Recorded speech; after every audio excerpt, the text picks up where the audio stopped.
We run from so many obstacles. We run from so many challenges. Yeah, it's hard. Yeah, it hurts. We're going to get battered. We're going to get bruised. But at some point, man, if you say that you really want what you say that you really want, when do you take it upon yourself to say, I'm done running? I remember starting that chapter off telling my wife that basically we just got married. So having to sit down and tell my wife, yo, I have this, this addiction that I've been dealing with. And man, I was afraid that she was going to leave me. And, there was all this fear and all this shame that came along with it. But, it's the things that we hold to ourselves in the dark that continue to have such power over us. And when we find people that we can trust with our secrets, or the people that we can trust with our shame, there is so much freedom and liberty that comes with that. All right, welcome back to the Grind and Gratitude Show. If this is your first time tuning in, well, thank you so much. If you're an avid listener and watcher of the podcast, I got a lot of love for you. And lately I've been on this track of getting back to having amazing guests on the show, because I think it's important that you hear my voice, but also you hear from other amazing people who are doing great things out in the world. And today I have another very special guest for you. Let me introduce you to this brother. Justin Belt is an author, podcaster, and life coach in Dallas, Fort Worth, Texas. He's the host of the Pep Talk podcast, super dope podcast. He's already had me on there. Great conversation. It's a podcast whose mission is to provide encouragement while also challenging listeners to pursue better lives. His book, Slaying the Lion, Hunt What Is Hunting You, I love that title, is a 5-star rated book available on Amazon that encourages readers to embrace the power within themselves to overcome the obstacles we all encounter in life. And, that's what this podcast is all about. So welcome to the show, Justin. I appreciate it, Coach Stone. Yes, man. Yes, it's great to have you here, man. Look, I love it. And the thing that I really like about you is I can already tell that you're ambitious, because you have a best-selling book out. You launched a podcast. And so you have these really great kind of messages that you put out every day, these little pep talks. And I love it, man. So I love what you're doing out here in the world, brother. So thank you so much for being here. No, man, the honor is mine, man. You blessed my podcast audience, so I'm gonna try to do the same for yours. Oh, man. no trying. You're gonna do it. But like before we kind of get into all this stuff, first of all, tell us about. I want to start with the book, because a lot of people come to me and say, "Hey, Coach Stone, I want to write a book," and they never start. So what was the inspiration behind the book? And tell us a little bit about how the book came together. So I've always said that I wanted to write a book. And I always said, man, I don't have anything to write about, or, I consider myself to be a lazy writer. Like I don't, I'll start a blog, and then I'll let the blog die. Then I'll start another blog. But man, this book, it just kind of, I sat down one day and I wasn't even thinking about writing a book. It was originally just it was a blog post, and then a message I preached at our old church. And after the message, people were coming up to me saying, man, this could be like a series. Like this could be a book. And I'm like, wait, what'd you say? He said, a book? And so, man, I took my outline from that message and I started typing. And I took a break. I wrote for about a solid month. And then I got to a point in the book where I really felt like, the next progression of things was to hit on some really personal stuff that I wasn't ready to just kind of put out there. And so I put it away. I said, I'm not doing this. And then my wife came back to me a couple of months later, just like, you really need to finish that book. I was like, I don't want to write about this next part. She's like, that's why you need to finish the book. And so I came back and I finished the book in about a month. Wow. Probably a couple of weeks. And man, I put it out.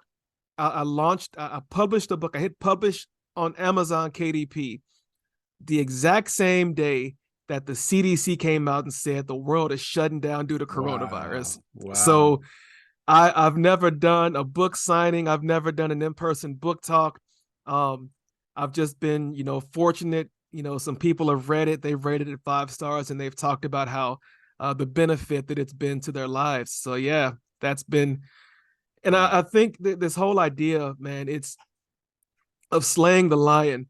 There's a story in the Bible about a guy named Benaiah who sees his lion as he's walking around. It's a snowy day. He sees his lion, and so he chases this lion down into a pit, and he slays the lion. And he emerges from the darkness of the pit. He's covered in blood, but he's the one who is victorious. And I really began to just think about this whole thing, man, of how often, we see lions in our pathway and we run away from them, when really every one of us has it within ourselves to grab a spear or our bare hands and just to go take it down, man. We run from so many obstacles. We run from so many challenges. Yeah, it's hard. Yeah, it hurts. We're going to get battered. We're going to get bruised. But at some point, man, if you say that you really want what you say that you really want, when do you take it upon yourself to say, I'm done running? Hmm. And so that's the premise, man, is that we all have it within us to quit running away from all of these obstacles and just to go after it, just to get it. Oh man, you're dropping some fire right. This guy's dropping heat right away. you know, and I think you and I are saying the same thing. You're talking about slaying the lion. I'm talking about tapping into that inner champion. And the name of my book was called "You Have the Keys Now Drive." And so we have the same kind of messages. And I think it's really important that people pay attention to what you said, because you started the book and then you didn't want to finish it because it was some truth that you weren't willing to kind of, speak Yeah. in the book. And so what was that thing? That thing was probably a 10 to 15 year addiction to porn. Wow. Yeah. Wow. Um, and I remember starting that chapter off telling my wife that basically we just got married. So having to sit down and tell my wife, yo, I have this, this addiction that I've been dealing with. And man, I was afraid that she was going to leave me. And, there was all this fear and all this shame that came along with it. But, it's the things that we hold to ourselves in the dark that continue to have such power over us. And when we find people that we can trust with our secrets, or the people that we can trust with our shame, there is so much freedom and liberty that comes with that. Man, I just gotta just pause, because I mean, there's so many people that have so many different types of addictions and they keep it bottled up. And you just getting married and having the courage to sit down and have this difficult conversation with your new wife. I mean, I don't know. That's a different level of courage that it would take. So I just want to show you some love and respect for being able to do that. Like in that moment, like what was kind of going through your head as you were about to kind of have this conversation? Like you must have been terrified, obviously. Oh, totally. Totally. Um, Dude, I remember being so nervous that I was shaking. Because here is this woman that I love more than my own life. She's taking on my last name, and we're starting this journey together. And we've already said I do. And I didn't tell her about this before we got married in the marriage counseling. I waited until after. Right. And I don't even know what it was that made me choose the moment that I did to open up and to tell her. Um, but I did. And she was the courageous one.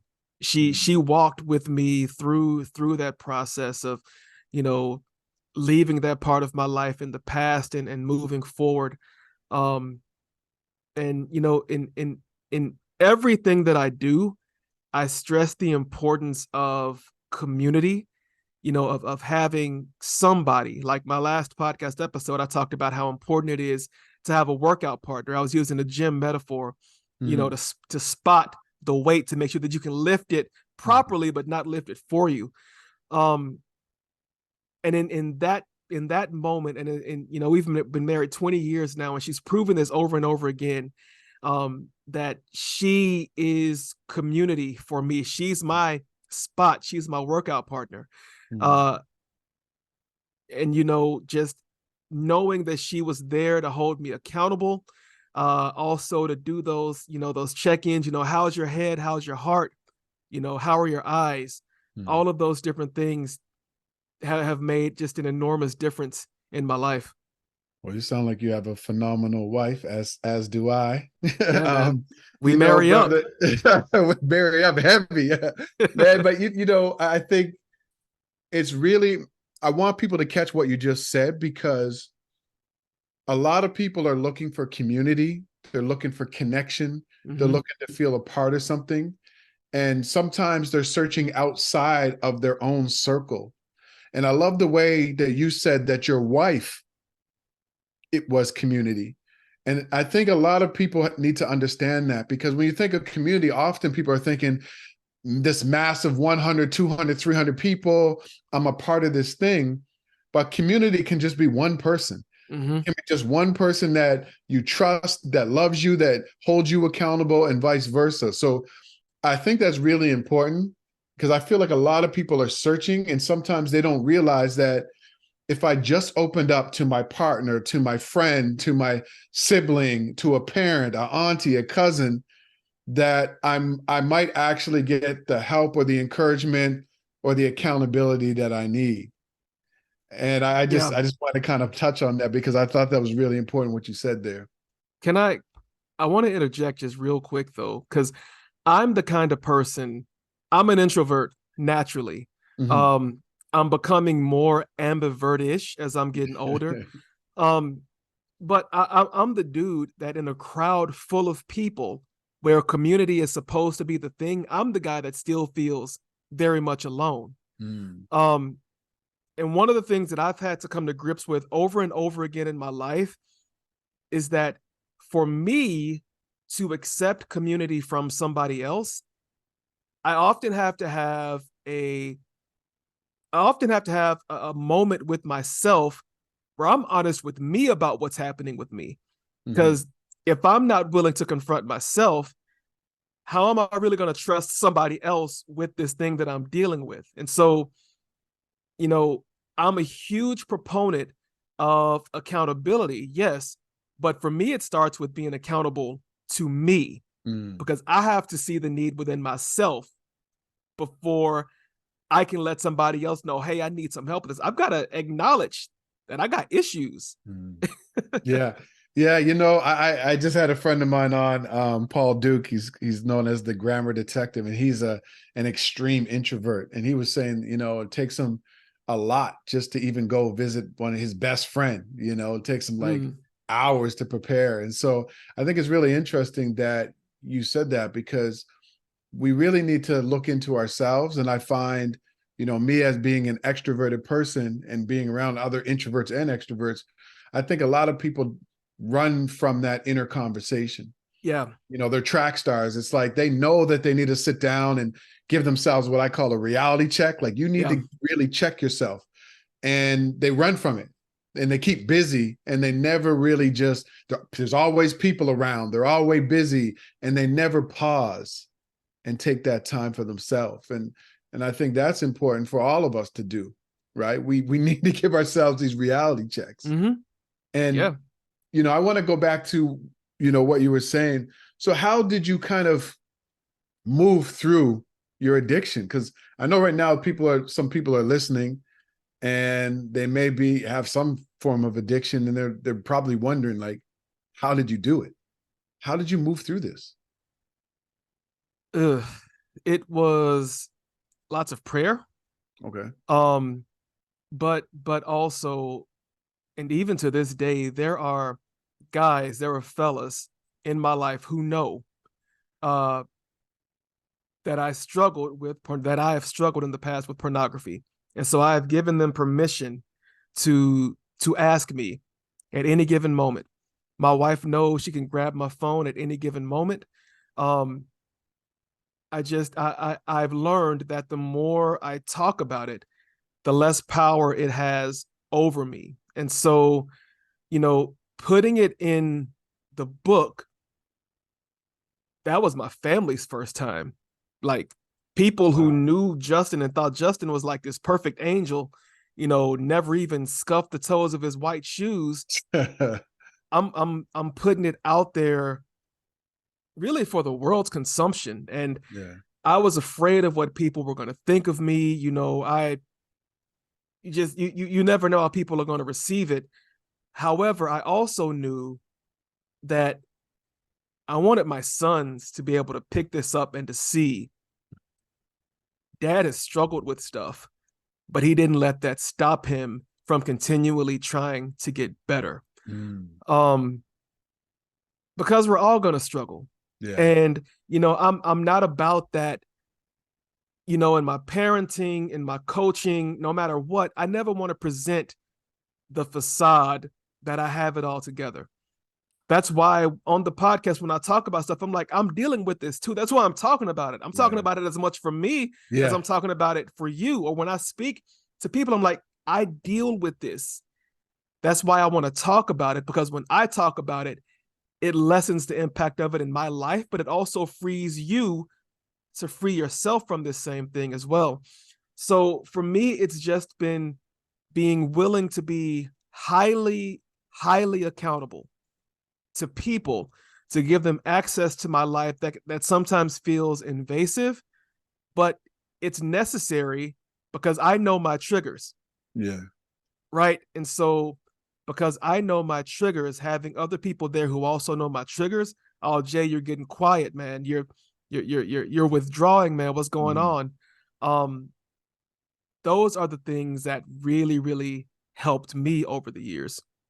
No, thank you for sharing that. And I really appreciate your transparency. I've been coaching people for, I don't even know, 15 years or something. And I think it's really important to show that the humanity of yourself, right? You have to show people that you're a human. Like, Mm-hmm. I think sometimes when you're giving advice or you're coaching or you're a book, you have a book out or a platform, there's a lot of people out there who aren't transparent, and they always make it seem like, oh, I've always had life figured out. And so for me, I think it's always important that I am transparent about my own challenges and Yes. struggles. And I find the more open and vulnerable I am, the more people sort of gravitate to the community, my coaching, my platforms, and so on. So I definitely agree with that. Like, nobody is perfect. And especially in this social media world, Yeah. they need to hear that people who are cheerleading and positive and coaching and all of that kind of stuff have struggles too, Mm-hmm. and I think it's really important. So, that's a good point that you made for sure. Um, you talked a lot about faith, right? Faith being a big part of your journey. Like, Yeah. were you always sort of a faithful person, or did that kind of happen at some point in your life? I grew up in church. Um, I've always been in church. Uh, my faith didn't really get real to me until I became an adult and life, just started happening. When I started coming face to face with my own insecurities, the different debilitating mindsets that I had working, um, my faith really began to play a big role, a huge role in my life. At our church back in Joplin, Missouri, I was a teaching pastor on staff, Mm. and so just my my entire life has been one of growing in faith, and just incorporating that into everything that I do. Like, as a classroom teacher, I can't go into a classroom and talk about God this, God that, but in my lessons, I can give lessons on faith that will help those students begin to explore what it means for their own lives. Mm. And even so, people ask me a lot. They're like, Jay, you've been a pastor before. How come, your podcast is not a religious podcast? I'm like, because everybody isn't religious, Right. right? And so I want what I do to be accessible to people, where I can speak to them what I know about faith in a way that's not threatening, and in a way that they can receive without feeling like somebody is beating them over the head with the Bible. To Right. me, I see my role in life as a farmer. I'm just spreading seeds all over the place. Yeah. And it's not for me to see the seed become fruit. It's just for me to pass out what I know and to Mm. speak what I know. And so, man, that's been my life. And it is inherent, like I said, in everything that I do. But I see myself more as a guerrilla soldier. I'm not out Mm. front. I'm just Yeah. I'm Yeah. sneaking from place to place, planting seeds and moving on to the next place. But even what you said about, because a lot of people will resonate with that. You grew up in the church, but Mm-hmm. you didn't find faith until you were an adult, until much later. So why don't you break down what that is? Because I think a lot of people think that going to church is demonstrating your faith, right? So why don't you break down that for you, like what that was for you? Because you were obviously religious, I would think, to Mm-hmm. some extent, because you were going to church, but the fact that you didn't really find faith or discover faith or sort of get in tune with your faith till later. Yeah. So growing up in church, I had my parents' faith, my mom and my dad, huge in the church. I never said I don't want to go to church, because I Right. wouldn't be sitting here talking to you right now. They would have put me in the ground. But as a teenager, young adult, you're stretching yourself, and so I'd go to church Sunday morning, then go hang out with my boys after and enjoy a bottle of wine, Mhm. right? So I knew God and I knew what faith was, but I didn't know God. I didn't believe that He was my God, but the faith was my faith. Mhm.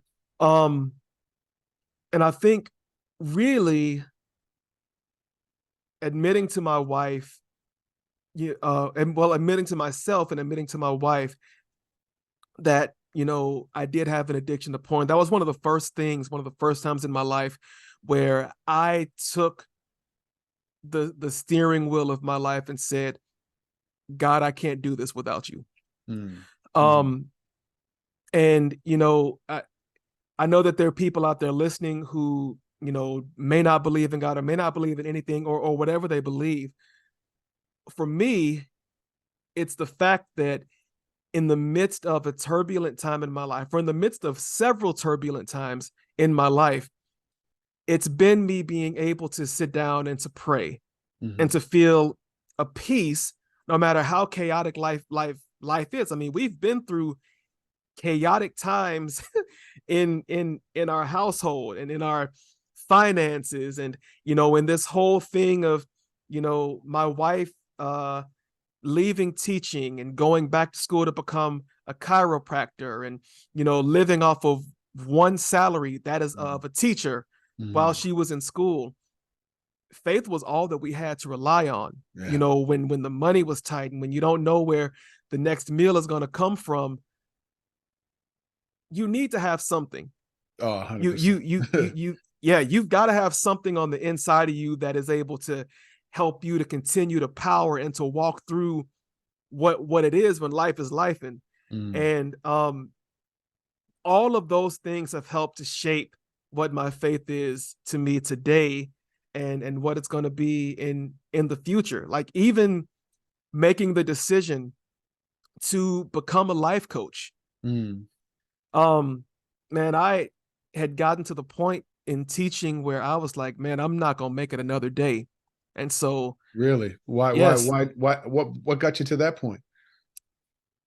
So it was during COVID, and just all the changes that were happening in the middle Mhm. of it. Um, it was just, it was a lot. Kids Mhm. were struggling. Um, and as a result of them struggling, I was struggling because the things that I'd used all my life to reach students and have good relationships with them, it wasn't working. They were failing. Kids who shouldn't have been failing. You know, there was just this entire thing of checking out, and teachers were tired, and everywhere you went, the news was so negative. Yeah.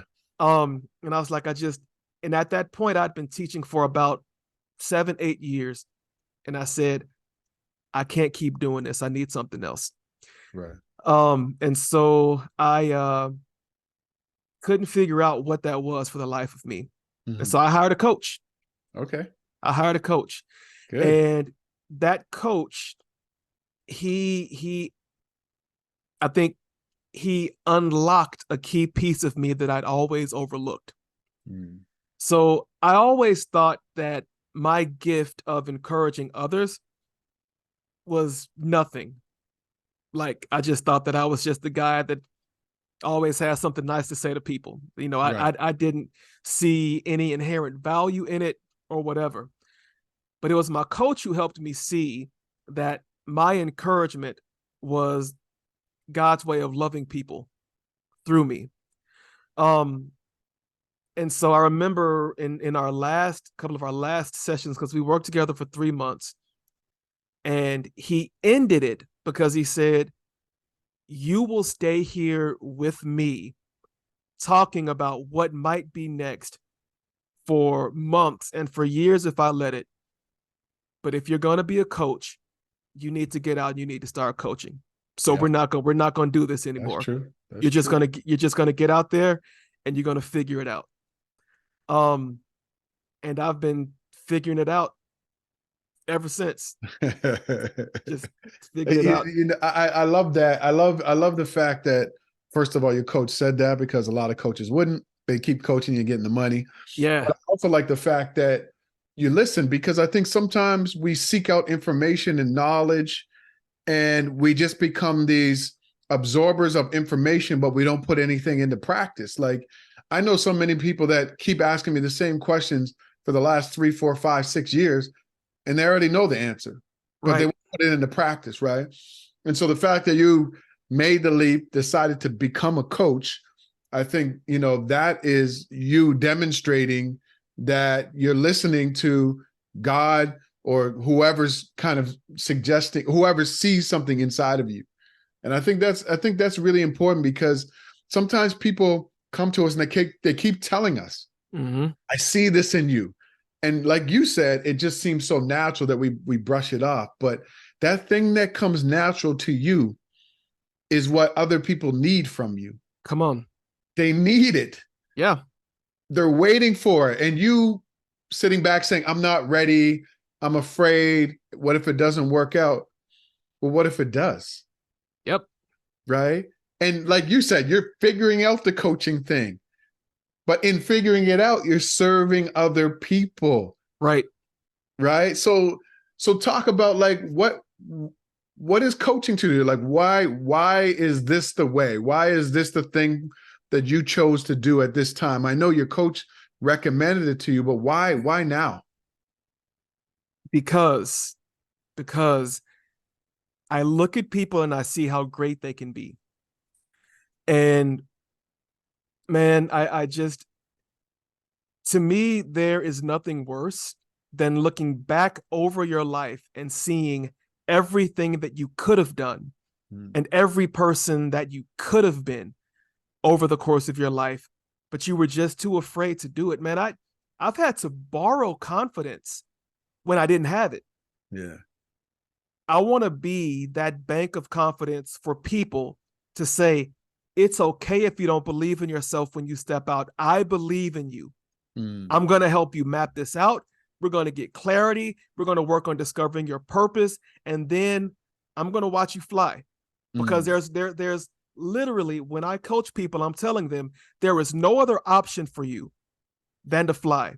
The only failure that is inherent in your life is when you choose not to act on what has been placed inside of you, because the world is waiting on you.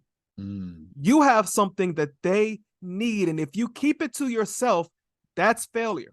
Yeah. But as long as you're out there learning how to cultivate it, how to grow it, and how to give it to the masses, there is no failure in that. There's only flight. He dropping bars in here. I wish I had like a bomb sound, because man, he's dropping it right now. Dropping it, and I definitely agree. You got to borrow someone else's belief in you until you can believe in yourself. I mean, I've had to do that. It was my grandmother, coaches, mentors who, believed in me until I could believe in myself. And even now, it's my wife, it's my close friends. We have to continue to surround ourselves with people who are going in the same direction that we're going. That's right. And that's the problem with us as individuals. We get so comfortable with people because of our relationship and our history, but some of those people aren't going anywhere. Yeah. They're stuck at 16. They're stuck at 19. They're still talking about the best years were behind us.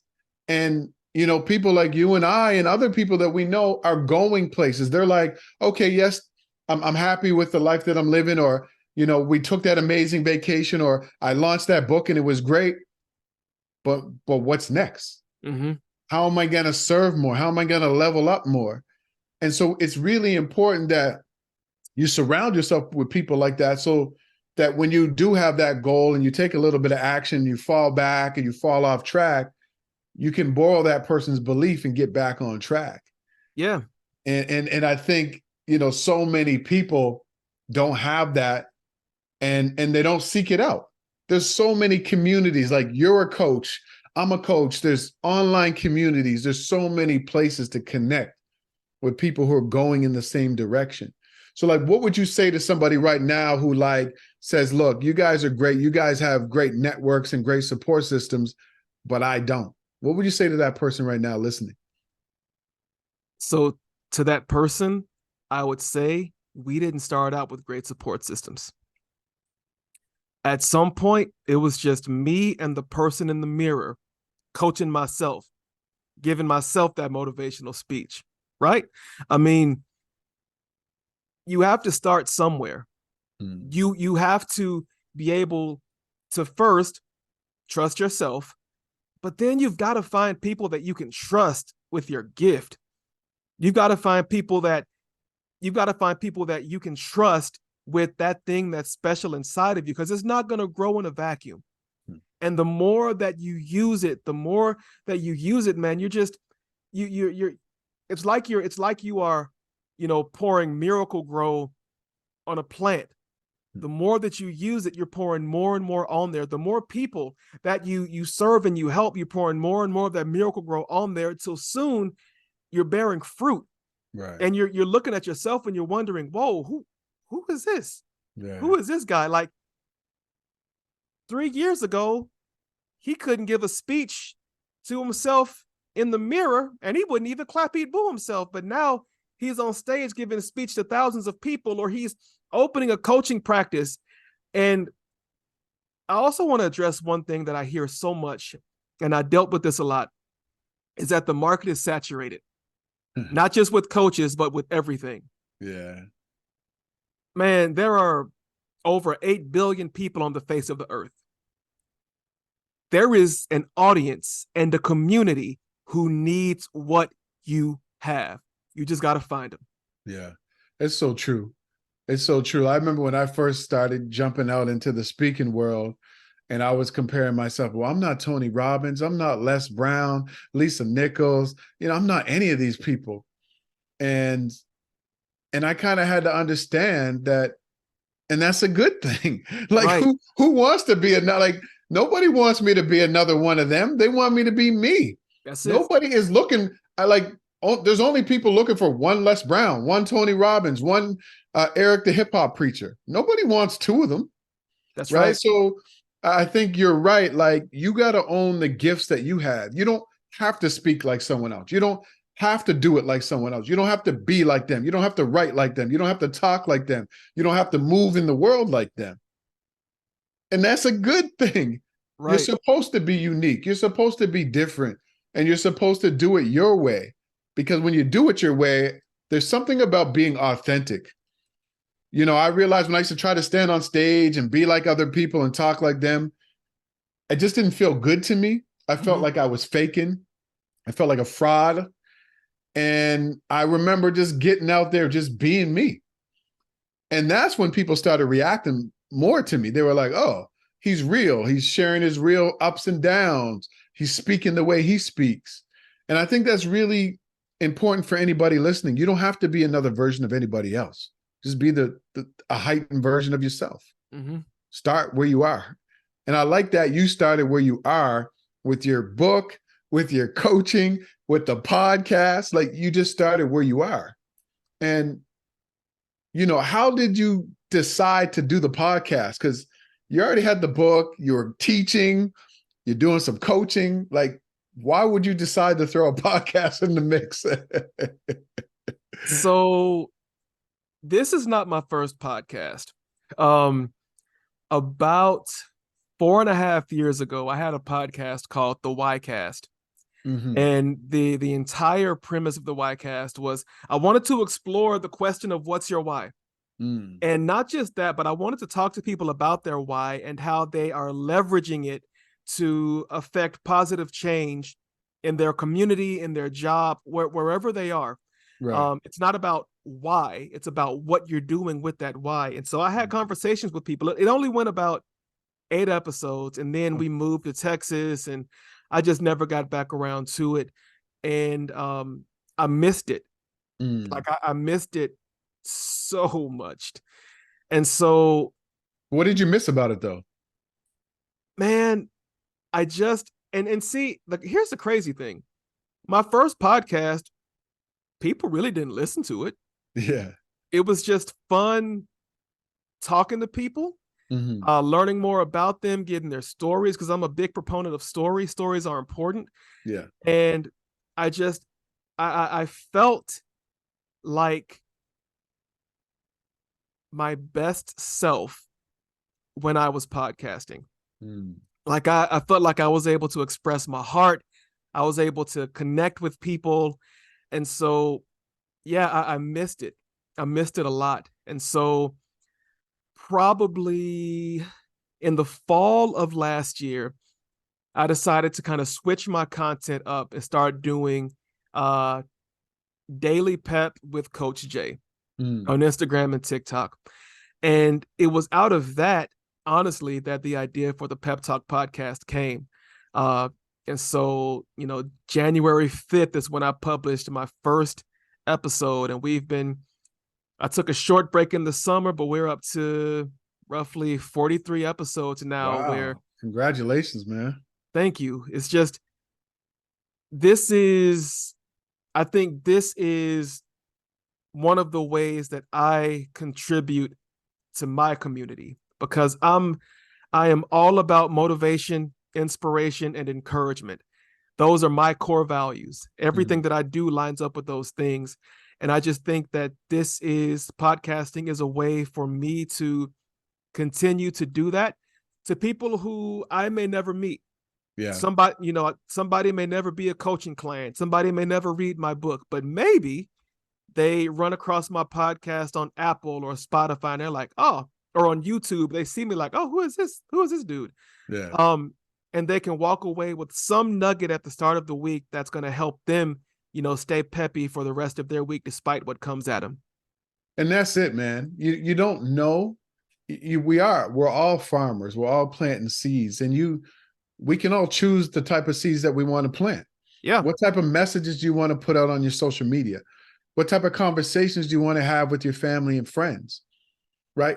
We all have the choice. Right. But I think a lot of people aren't aware that people are secretly watching you.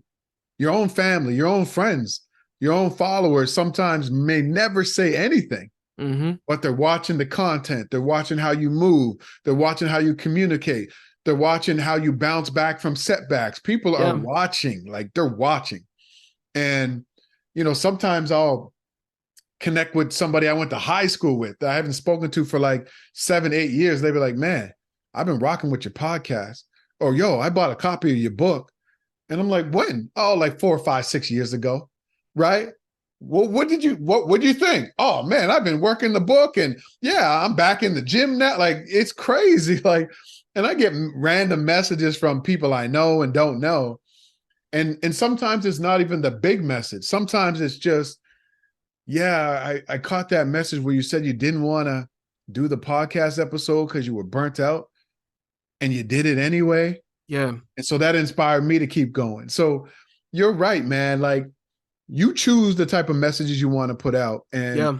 they don't always have to be everything is great, but people need to know that they can relate to somebody. They don't want to feel alone. Mm-hmm. And I love the fact that you give people these pep talks, you give them that shot, but you also give them a dose of reality as well. And I think that's what people need. People are searching for realness in a world that just seems so fake.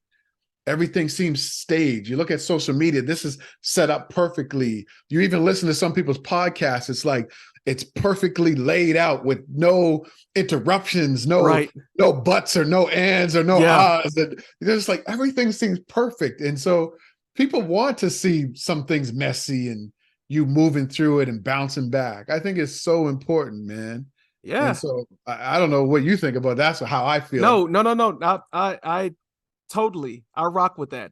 That's why I do not edit my podcast YouTube videos and I don't edit the audio. Awesome. What comes out is what they get. Yeah. The the buts, yeah. The brief moments of silence while I'm thinking about what's something to say. I don't want something that's, overly polished. I want people to get me. Sometimes I don't know what to say. Yeah. Sometimes, sometimes I say, sometimes I look like a doofus on the camera. I mean, but like you said, there is so much power in authenticity. Yeah. I mean, it's when people see that you're okay with getting on a camera or on a podcast or whatever and messing up, but you find a way to keep on going, that is liberating.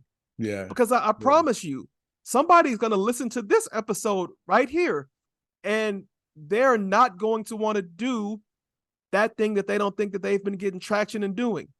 Mm-hmm. Nobody's watching their content. Nobody's buying their whatever. Like it's Christmas time and somebody out there is like, I'm not getting sales, so I'm going to quit.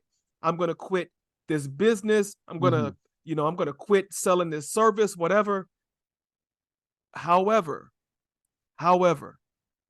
no matter how much you want to quit, the magic happens when you do it anyway and let the people see the warts and let them see the scars. And sometimes you let people see that you did bleed, but you covered that sucker up and you got up and you kept on moving. Yeah. You got to do it messy.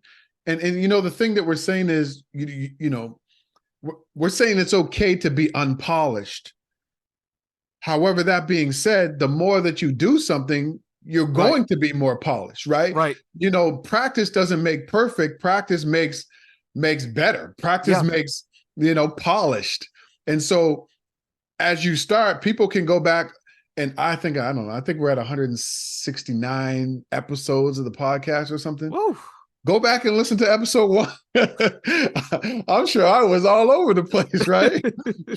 You listen to episode 1 or 2 or 5 or 50. I hope that I'm getting better. And that's what you have to understand. You just got to get started. Yeah. This whole thing about perfection and I need the perfect plan. It's not the right time. And that the moon has to be just right so I can start this. No, what are you talking about? Just start. And you will get better over time. Yeah. And I think what you said about people not wanting to start or giving up on their dreams, I did an episode called It's Disrespectful to Quit on Your Goals and Your Dreams. Ooh. And it was crazy. So many people sent me messages about that episode. And it was in a good way. They were like, you're so right. I quit on my dreams because I didn't know how. when all I had to do was ask this person, buy that course, get this coach, get that Mm-hmm. program. And everybody just started coming back to me saying, man, that was so right. And so it is disrespectful to quit on your dreams Yeah, because it is. we have so much information. We got like, I didn't know how to write a book. I didn't know how to start a podcast. I didn't know how to speak on stages. You just figure it out. Mm-hmm. And that's what you did over time with this podcast. You dropped the podcast. You had a whole different podcast. You only did 8 episodes, which now I heard like 90 or 95% of people don't even make it past 5. Yeah. You were already ahead of the curve at 8. You dropped it and then you came back to it. And that's like, we have to understand you can always sidestep, you can step back, you can fall off, but don't give up. Yeah. Right? Yeah. Don't give up. And I love that message that you put out there. Like, so for you, what is a big goal or a big dream that you have for yourself? What's something that, like, if you achieve this thing, you'll really feel like you've accomplished something in your life, other than, everything you already have with your family and all that stuff? Mm-hmm. I think I have 2 at this point in my life.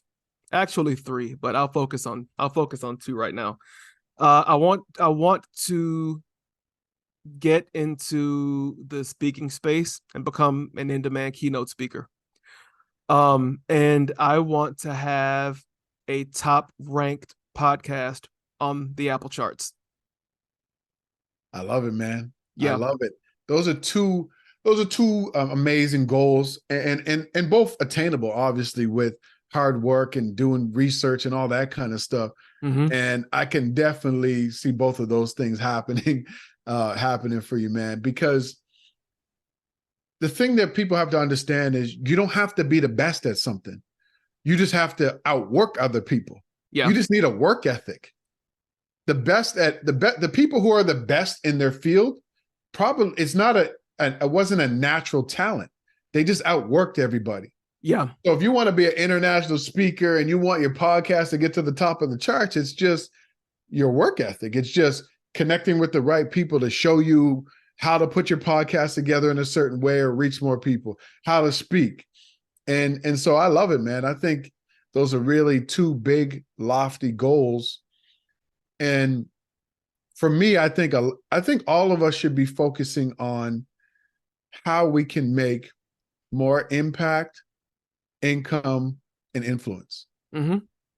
Because if you want to create the life that you want, you need all 3 of those things. You need to first make a bigger impact and serve more people. Then you can make the income that you need to make to live the lifestyle that you want. Yeah. But then once you have that, now you get to go and influence and teach other people what you've learned.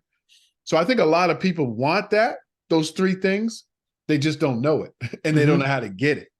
But once you get the impact, the income, and the influence, then I think that unlocks a whole other part of your life that you didn't even know was possible.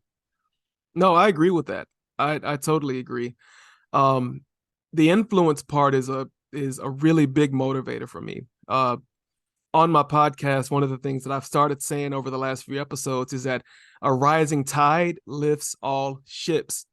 And I tell the listeners, you are that rising tide. Like, we're not, I don't want impact just for myself. Like, I don't want to elevate just for Justin. I don't want to elevate just for Justin's family.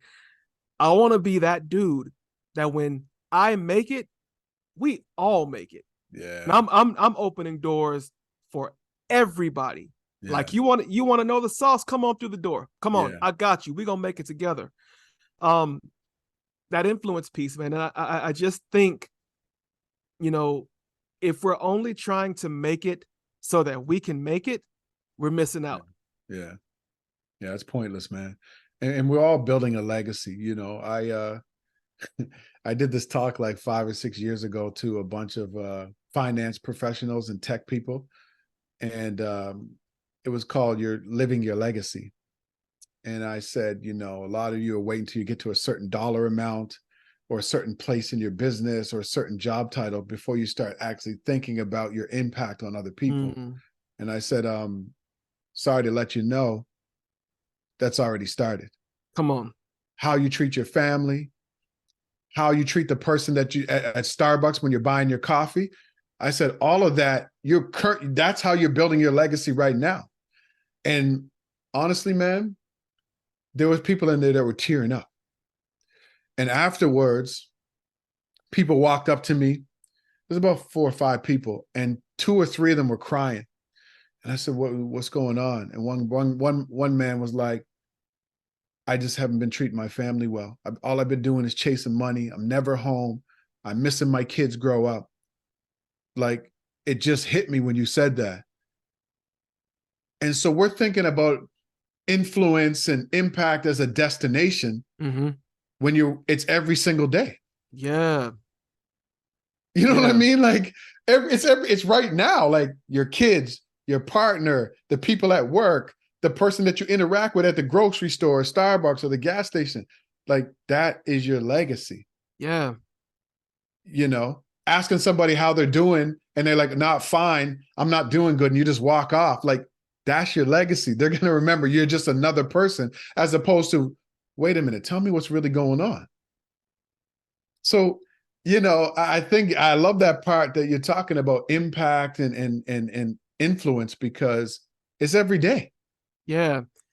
And it's not the big things. Like you said, we hear a word like impact and we think that, you know, we need to be a mega influencer on social media to have an impact. Nah, impact is the simplest thing. Like you said, if you come across somebody and you say, how you doing? And they're like, okay, stop and dig. Right. Like that takes no time out of your day. It takes no sweat off of your brow, but it makes an immense impact on that one person's life. Imagine if we all had that kind of impact once a day. It's so simple, man. Yeah. I used to work in the corporate world, and every time I would be late for a meeting, people would be like, okay, who did you stop to talk to in the hallway? Who did you give advice to? It just became a joke in the office. Like, and I worked at a place where there was like 1,000 people, and that was the joke. If anytime I was late, they knew that I stopped in the hallway. Somebody said they weren't doing well, and I said, "Oh, tell me about it. I come back to you. I got to get to this meeting, but I got 2 or 3 minutes."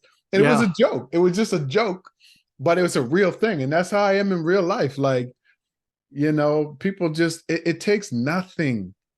It takes nothing, right, to say what's going on, or I'm sorry to hear that, or just a few words. You don't even have to know the person. And those are the seeds. And it comes back to you in other ways. Yes. And karma, other amazing things open up for you because you've opened that door. And people just don't realize that, right? We're always looking for an exchange. If I do this thing for you, what do I get back? Right. Why does it always have to be that type of exchange? Karma, God, faith, the world, the universe is going to pay you back. I don't need you to pay me. Right. You know what I mean? I was going live on Clubhouse. That's where I met you. But 2, 3 hours, sometimes 5 hours. You think I don't have other things to do with my time? You know, but it was something that I enjoyed. I got something from it. I gave back to other people. And it came back to me. Like, I was people were hiring me, buying my stuff just from me giving away value. So I think it's really important that we understand that. Like, just the little tiny things that we do, that little seed, you don't know where it's going to end up. That's right. You don't know what's going to grow from that. You know, man, Justin, man, I could talk to you all day, brother. But I want to ask you a couple more questions before I wrap up. But before I do that, is there anything that I didn't ask you that you wanted me to ask you? Nah, man. I'm just we vibing, so I'm good.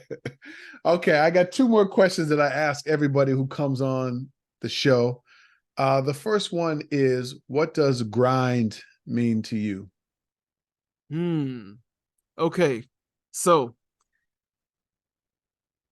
I think that grinding means doing everything that you can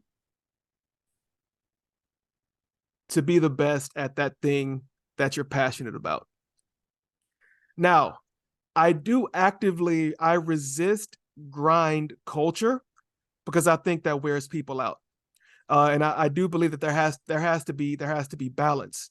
But in that balance, when you find that thing that you're passionate about, that thing that you think that you're good at, you owe it to yourself to grind and see how deep you can take it, how far you can take it, and how high you can take it.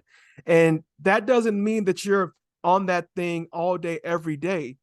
But that means that if I say I'm going to dedicate an hour to learning what I can about podcasting, I'm going in for that hour. I'm reading, I'm taking notes, I'm practicing for that hour, I'm grinding. Mm. It doesn't take over my entire life, but for the time that I set aside to do it, oh, I'm all about it. Like, Mm. leave me alone, don't talk to me. I'm about the business right now. So that's what grinding is to me. You setting aside balanced time to explore every avenue of that thing that you're gifted to do and that you're passionate about. Oh, that's really good, man. That's really good. I like that. Dedicated, focused time. I Yeah. love it. That's really good. And my last question, because you talked about balance, and that's why this is called the Grind and Gratitude Show. Right? I love that. You led me right here. So, what does gratitude mean to you? Oh man, gratitude is the secret sauce. Gratitude opens up everything. And I don't even know if I can rightly define gratitude. I think that it is a mode of living where you are constantly aware of what you have to be thankful for. You're aware of the good that's happening, even in the midst of some of the most horrible things that can happen to you in life. It's a perspective that oftentimes we don't see moving forward. We often see it as we look back. Like, I can look back on a lot of different things and I'm filled with gratitude for that they worked the way that they worked, even though in the moment it didn't feel good. In the moment, I was crying tears of frustration or banging my head against a wall. I can look back now and be filled with gratitude for how that worked out. And now, because I'm filled with gratitude about how that worked out in the past, that gratitude translates into hope as I'm moving forward. Because I know good things came out of the bad things in the past. So I can only project forward and say, as bad things happen in the future, because good things happened in those same situations in the past, I have hope that there are going to be good things for me to be thankful for as I'm moving forward. So that's what gratitude is to me. It's the secret Ooh, sauce. man, this brother dropped some bars in here. That was heat right there, bro. I love that, man. That's really, really powerful, man. Listen, oh man, this is a good episode. Thank you so much for agreeing to be here. Oh, he's rocking the hat. I'm rocking my brown tan hat, everybody. But Justin, man, let people know how they can connect with you, how they can reach you for coaching, your podcast, wherever they can connect with you. Yeah, so you can reach me on my Instagram is @_JB Speaks, or you can reach out to me at the Pep Podcast at gmail.com. I'm kind of anal about responding to messages, so as soon as I see stuff come through, I'm already typing away to give an answer. But I love getting messages, I love getting emails, and hey, just reach out. I'd love to get to know you. Yeah, and we'll link all your contact, all of Justin's contact information in the show notes and on YouTube, so you'll be able to reach out to him if you're looking for coaching or you want to connect with him around his book or his podcast. We'll have all that lined up for you. Listen, this has been the Grind and Gratitude Show. Again, I'm so thankful and grateful for the listeners in over 60 some countries. I really love the fact that you guys send me messages and DMs and all that, and let me know your favorite episodes and takeaways. And I would hope that you do the same thing from this episode. Make sure that you leave a comment. Make sure that you reach out to Coach Jay or myself and let us know what you found valuable about this episode. So again, brother, thank you so much for being here. I really, really appreciate it, man. Thanks for having me, Coach. That is it, everybody. I will catch you in the next episode. Take care.